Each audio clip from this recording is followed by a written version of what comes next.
Hello everyone, my name is Sagar Kumar, Assistant Professor RKIT. So today we are going to discuss our next topic, that is JavaScript event. So events are the actions that or occurrences that happens in browser, such as user click button, moving the mouse, submitting a form, that's etc. So basically, event is action that can be performed when we do something on our websites or our browser, like clicking a button, generate click, typing into input field, resizing our browser window, other things.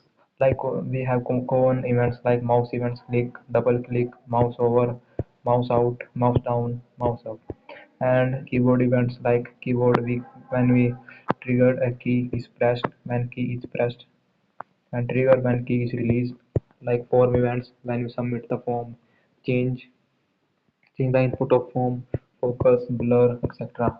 There are some window events also, like when load event is triggered when entire page is loaded, including all like resources like images. Third is resize when we resize our browser window. Third is scrolling.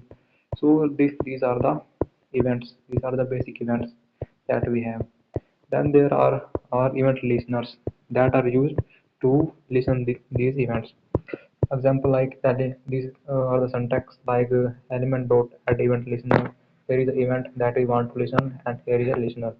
Let's take an example. We have created here a button variable in which we can store the value of button that we are using in our HTML page.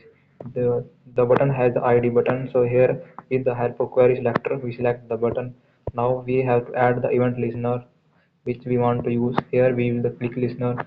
So when the button is clicked, the function is called and an alert button click. Okay. So there are the when how to remove event listener.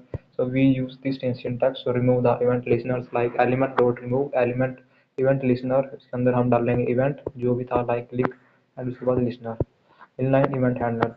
So we can handle directly this listener into in our HTML page. Like this is the HTML element, that is button. So here we use onClick listener in the button in the HTML file, not in the JavaScript. So here when we click on the button, the alert is shown up button click. So these are the JavaScript event listeners. Third is event object. So you know everything is a JavaScript is in a form of object. So here is example like document.add event listener click function console.log click element is equal to event.target. Well, for example, when we click on any element in the browser, and that element is known as document. When we click on the document, so element.target. So the target element which we have clicked is shown. So these are the common properties of event object like target, type, prevent, default, stop program. So these are the basics of JavaScript events. So thank you very much. We can meet our next video.